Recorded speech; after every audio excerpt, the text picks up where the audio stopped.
المؤمنين برؤية جمال في دار السلام ونشهد أن سيدنا وسندنا ومولانا محمدا عبده ورسوله صلى الله تعالى عليه وعلى آله وأولاده وأزواجه وأصحابه وأتباعه وخلفائه الراشدين المرشدين المهدي من بعده وعذره الكامل في عهده خصنا على الأئمة المؤمنين حضرة أبي بكر وعمر وعثمان وعلي وعلى بقية الصحابة والتابعين رضوان الله تعالى عليهم أجمعين.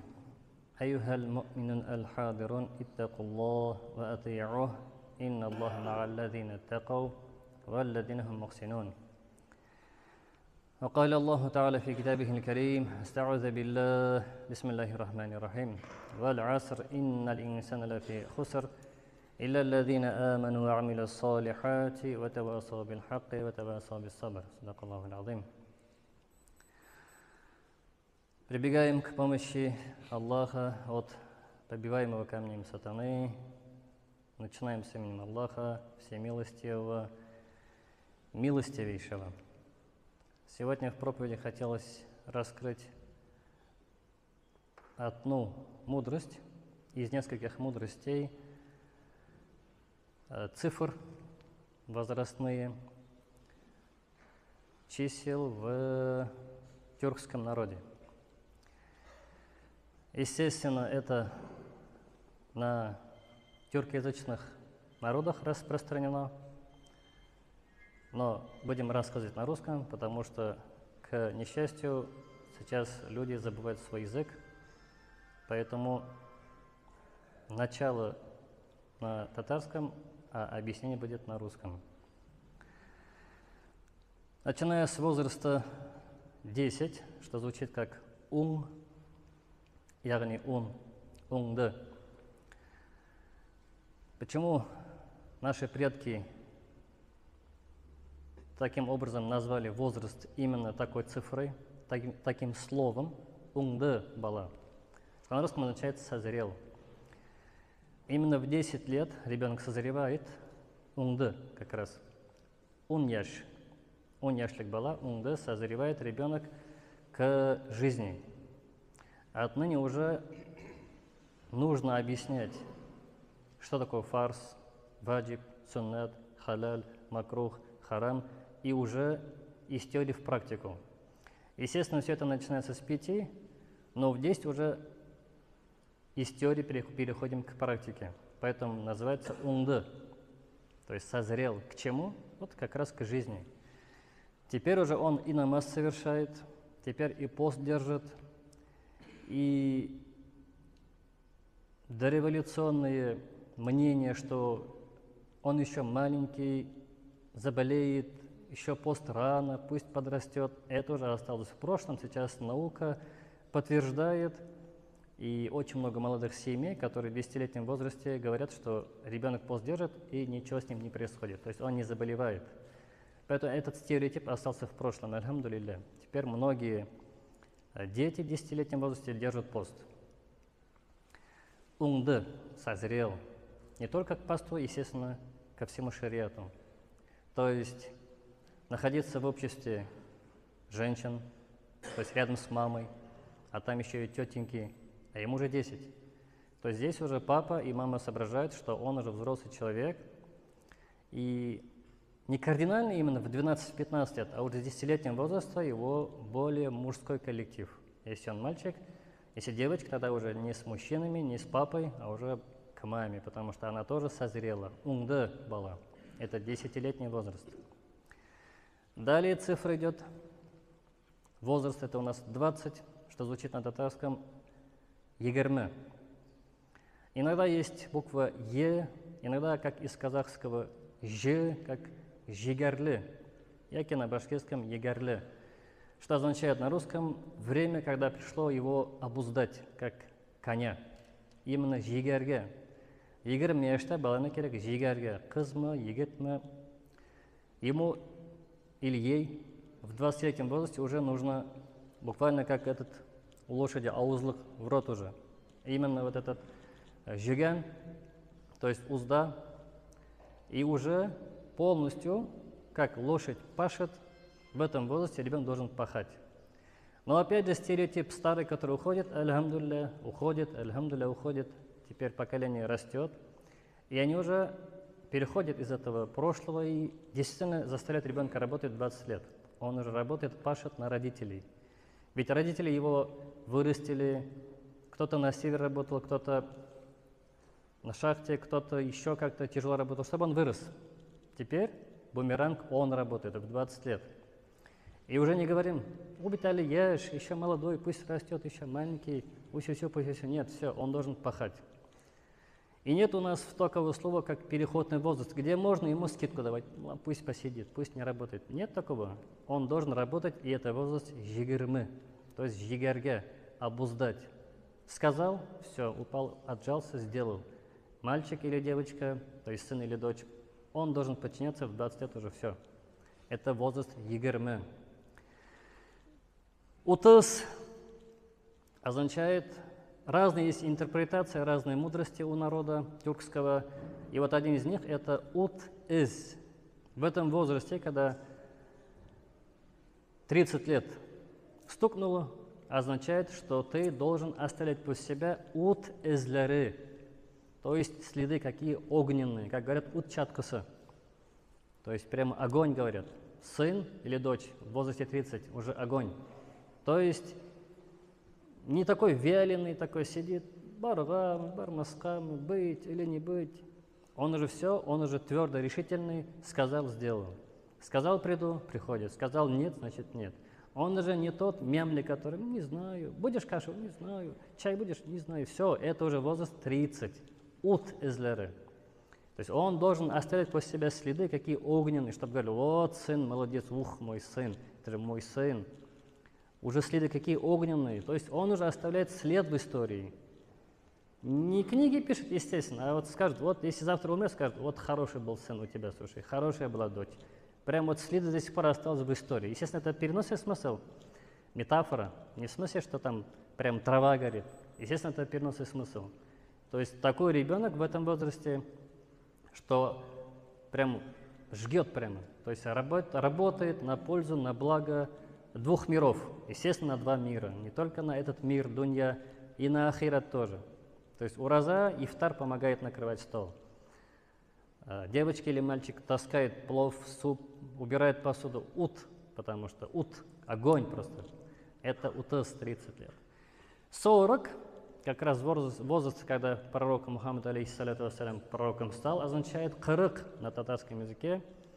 На башкирском тоже, на других языках тюркоязычных примерно так же. Кырык означает вот, кырыл, ломай. Что ломать? Ломать стереотип. То есть как я вырос, как я смотрел на отца и на мать, как они были для меня образцом, уже ломаешь свой стереотип, думаешь, а правильно ли они жили? Правильно ли они делали? Совпадает ли это шариату, совпадает ли это пророку? Был ли таким пророк? Если папа разговаривал с мамой жестко так, вопрос, а пророк так и разговаривал? То есть смотришь и в 40 лет ломаешь свой стереотип. Сейчас это модное слово называется шаблонная жизнь. То есть жить, как папа жил, как папа с мамой разговаривал, как он вел себя в доме, и я так делаю. А так ли он правильно делал? Соответственно, дочь смотрит в 40-летнем возрасте, вспоминает, правильно ли я делаю, правильно ли мама встречала моего папу, правильно ли я встречаю своего супруга, и выполняю ли я действия, которым он доволен, ибо рай под ногами моего мужа. Надо спросить, доволен ли он, ибо рай уже не под ногами мамы, как в хадисе. Это хадис для сыновей адресовано. Рай под ногами матерей адресовано сыновьям. А женщинам рай под ногами супруга, а не мама. Здесь уже приоритет не мама, довольна ли мама. А вопрос, доволен ли мой супруг? Он выше, потому что рай уже под ногами мужа. Есть ли довод? Да, хадис есть, пророк сказал, мир ему и благословение. Та супруга, которой недоволен супруг, не то что увидит рай, даже не почувствует запаха. То есть настолько пророк сказал четко, что если он недоволен, даже не увидишь, не почувствуешь запаха. Поэтому здесь не мама, а муж. Это вот 40 лет ломаешь свое мышление, правильно ли я живу, правильно ли я поступаю с друзьями, соседями, с близкими. Кырк, ломай шаблон жизни. Может, неправильно жил, ломай. Ломай свою гордость, ломай свой стереотип, пророк. Друг посланника Абу Бакр Сиддик. В истории говорится, когда они встречались с мушриками, Абу Бакр Сиддик выходил вперед и плакал. Не трогайте пророка. Вопрос, мы что сделали бы? Давай, что, мужик 40 лет. А Абу Бакр так мог бы сделать? Да, но он так сделал? Нет. Вот опять вопрос, почему он так сделал. Поэтому, читая историю сподвижников, история асхабов, понимаешь, как нужно вести разговор. То есть должны ли мы, как мир диктует, разговаривать с руками и ногами, или как боксеры, или как сподвижники, которые являются для нас образцом. Именно как раз вот Абу Бакр Сиддик так и разговаривал. Хотя мог бы и драться, и порвать всех, ведь они были мощные с Умаром. Но Умар, как известен, жестким человеком, но когда на улице он ходил, дети окружали его. То есть дети не боялись, взрослые боялись. Вот и называется, как вести дипломатичные отношения с людьми. С взрослыми один вид, с детьми другой вид, с мусульманами один вид, с немусульманами другой вид. То есть этот тип тоже учится в истории сподвижников. Это 40, тоже ломаешь. То есть правильно ли я вообще делал? 40, ломаешь свой стереотип. Или, что и как само слово звучит, это или булган, у кого есть страна. То есть 50 лет, получается, должно быть квартира, машина, дом, участок, коттедж, что там есть для жизни необходимое, это в 50. Но у нас уже в 20-25 ипотека, кредит, и все уже в квартирах своих, никто с мамой не живет, никто с папой не живет, ни с тещей, ни с свекровкой. Все отдельно живут. То есть так мир учит. Вопрос, а как по исламу? Если смотрим на жизнь пророка Мухаммада, мир ему, то в 25 лет он женился, 13 лет он был в Мекке, и 7 месяцев он жил в доме у Абу Аюб аль-Ансари. Сначала выкупил землю, купил землю в Медине, построил сначала мечеть и рядом построил комнаты, параллельно, как сказать, то есть друг за другом построил комнаты для своих спутниц. Вот вопрос, когда начинается с темой дома. А у нас родители отдельно живут, дети отдельно живут, потому что родители не хотят, чтобы дети шумели, дети не хотят, чтобы родители вмешивались, а вот найти отношения, правильный компромисс, дипломат, и сесть за стол переговоров и сказать, давай решим задачу. Так же не получится жить. Мы же сейчас уйдем от вас, и вы останетесь одни дома. Вы для нас вырастили с этой целью, что ли, чтобы ругаться и сказать, лучше живите отдельно. Вам же надо чай, хотите в баню топить надо, хотите воду. Без нас же вы же не проживете, чем пилить и пилить друг друга. То есть сесть и решить задачу один раз навсегда. И тогда и родители примут свою ошибку. Но, естественно, в какой форме? В красивой форме. Естественно, не с криками, то есть тихо, мирно, красиво, технично. Гарантия и поймет и эта сторона, и эта сторона. То есть и старшие поймут, и младшие поймут. И скажут, да, действительно, зачем мы вас вырастили, чтобы вы нас бросили и жили в городе, а мы здесь в деревне, что ли? Сами не хотите в деревне жить, так нас заберите, а мы с вами не можем жить. Вот, нам нужно найти общий язык, как раз или 50.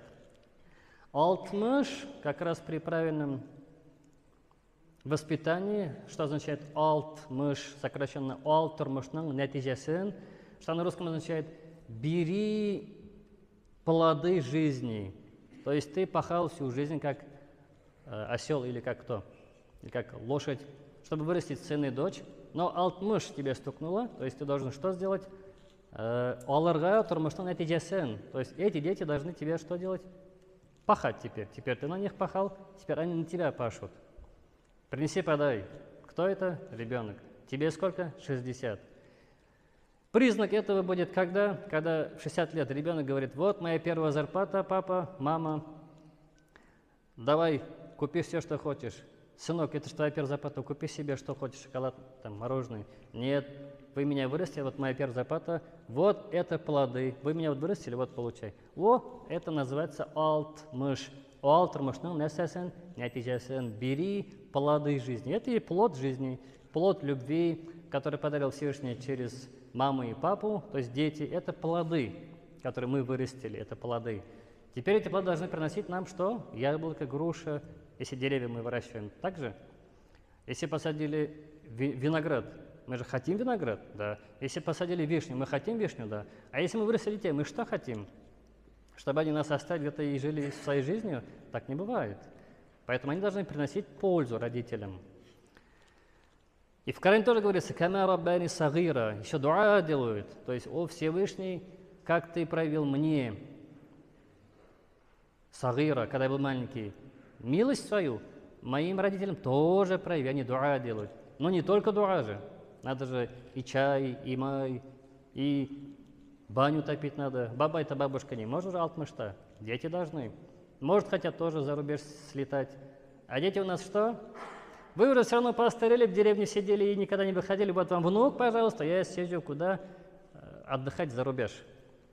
Извини, но в 60 лет человек вышел на пенсию с целью ухаживать за твоими детьми, что ли? Это твои дети. Ты должен за ними ухаживать. Твои родители тебе должны отдыхать. Теперь ты им подарки давай. Они сиди. Ты нянька, что ли, в 60 лет? Да, у некоторых да. Ну, в принципе, некоторые этим люди и довольны, потому что они выросли с правилами каким? Не держи ребенка на руках, иначе привыкнет.